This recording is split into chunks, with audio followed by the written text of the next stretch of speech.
raised in Korea. I still live here, and I love my country. But the Korea I love is in danger. Korea is on the edge of becoming the second Hong Kong. From the outside, our nation looks strong, a global leader in technology, culture, and innovation. But behind the image lies the harsh reality. Our democracy is being hollowed out from within. Right now, Korea does not have a legitimate president. We have an acting president appointed by another acting president, appointed by another one. And that person is the Minister of Education. In just the past 3 years, the Democratic Party has launched 30 impeachment attempts. 30. They've treated the Constitution like a political weapon, not a safeguard of liberty. This isn't just a political crisis. It's a democratic breakdown. And if we let it go unnoticed, it won't stop at Korea. I'm not standing here as a politician or an expert. I'm here as a citizen who cannot unsee what I've seen and cannot stay silent anymore. Because when the media chooses silence, someone else has to speak. And today, I choose to speak the truth, especially about our rigged elections and the threat they pose to all of us. On December 3rd of last year, former President Yoon Suk-yeol declared martial law. At that time, his approval rating was only 11%. But after his televised speeches, it rose up to 51%. Because people finally recognized the threat. The danger of anti-democratic forces trying to destroy our country was exposed. Martial law is a power given to the president by the Constitution. It was an act of leadership in order to defend our nation from anti-state forces. Now, it's clear the Democratic Party isn't defending Korea. It's standing for the interest of China. Many Koreans, especially those in their 20s and 30s, including myself, have come to realize that anti-state forces like the Democratic Party, mainstream media, and labor unions no longer serve the nation. They undermine it. We call it taking the red pill. Once you see the truth, there's no going back, just like in the movie, The Matrix. Let me give you an example. 2 Chinese nationals were caught taking photos of military facilities near a US base in Korea. Police released them because technically they hadn't violated Korean law. The very next day, the same 2 individuals returned and took more photos of military aircraft. In Korea, espionage laws apply only to North Koreans and North Korean agents. Foreign spies from other countries, including China, are not subject to these laws. And it's the Democratic Party that refuses to revise the law. Under the current system, we cannot punish foreign spies unless they're working for North Korea. But here's more. China bought land near major security sites in Seoul. Back in 2018, they purchased over 44,000 square feet of land in a sensitive area of central Seoul without any approval from South Korean authorities. Now, that land is officially registered under the name People's Republic of China. The area is just 1 mile away from high-profile sites, including the presidential office and the presidential residence in Yongsan. One of the lots is about 0.6 miles away from the planned new site of the US Embassy. Right after declaring martial law, President Yoon sent 297 soldiers to the National Election Commission because the NEC has never been audited by the Board of Audit and Inspection, not even once.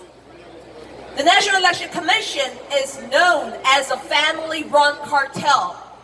There have been over 1,200 reported cases of corruption in their recruiting process. But still, it remains a protected sanctuary, untouchable and unaccountable.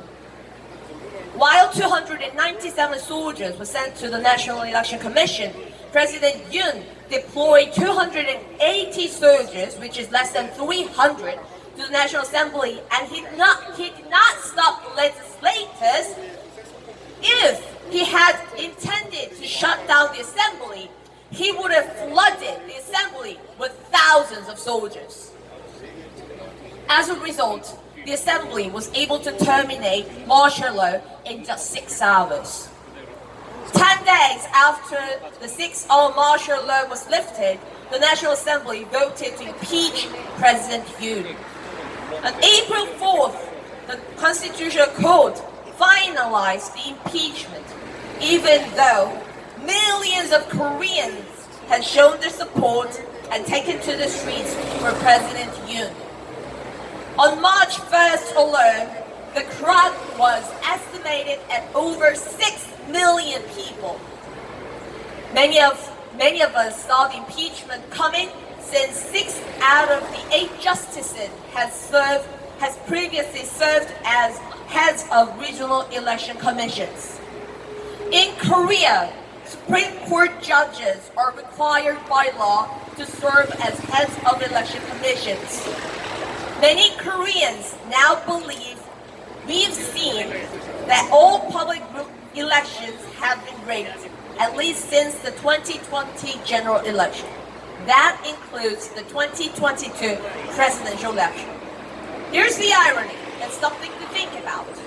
Former President Yoon actually won the 2022 presidential election. He has no reason to question the results.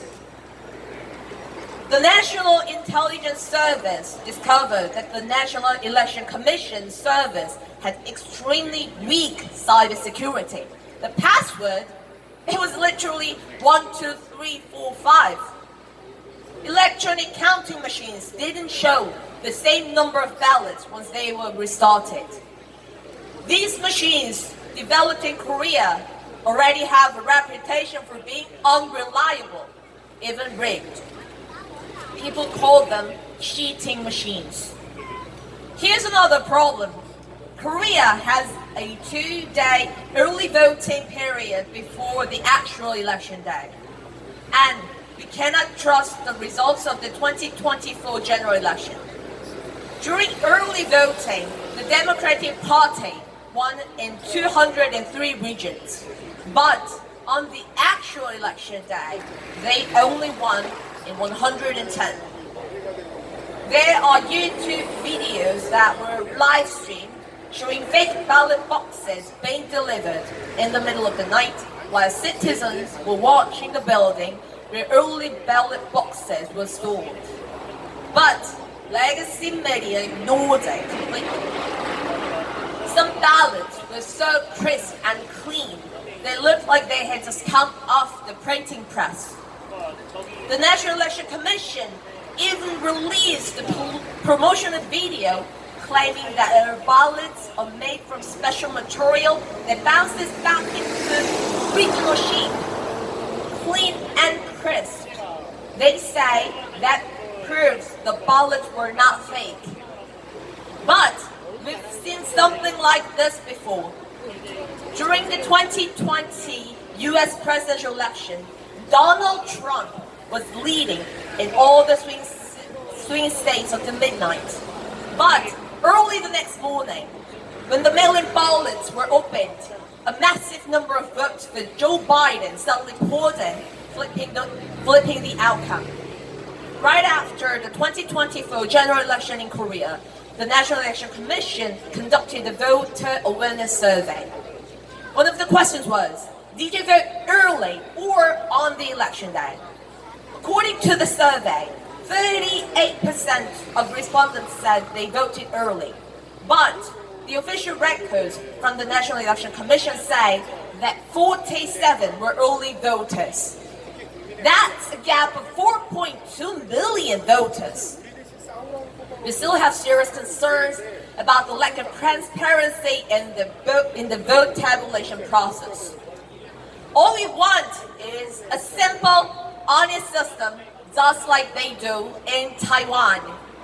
We do not need a 2-day early voting period. There is a huge election fraud going on here in Korea. We already had the 2-day early voting period for the 2025 presidential election. I personally was at Buluyong Election Center, and I counted the number of voters going in from 5 p.m. on the second day, from 5 p.m. to 6 p.m. And the total number was 228 or 229. I have to go over the live stream again, but it's approximately 230. But the official record on the NEC website says there were 309 voters, and that's a gap of 80 people. Can we believe it? No. We do not need suspicious electronic counting machines. We want to vote on site in one day, open the boxes, and count the ballots by hand. Election fraud is not just a crime. It's a matter of national security. The Chinese Communist Party has interfered in elections in countries like Australia and Canada. Dear world, international election monitoring organizations are here observing the presidential election here in Korea. Early voting is already done. It was May 29th to 30th. And we found so much evidence on site. We recorded everything.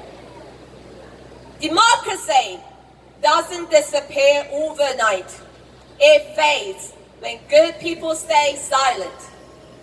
Right now, Koreans are raising their voices, not just for ourselves, but for the future of free nations everywhere.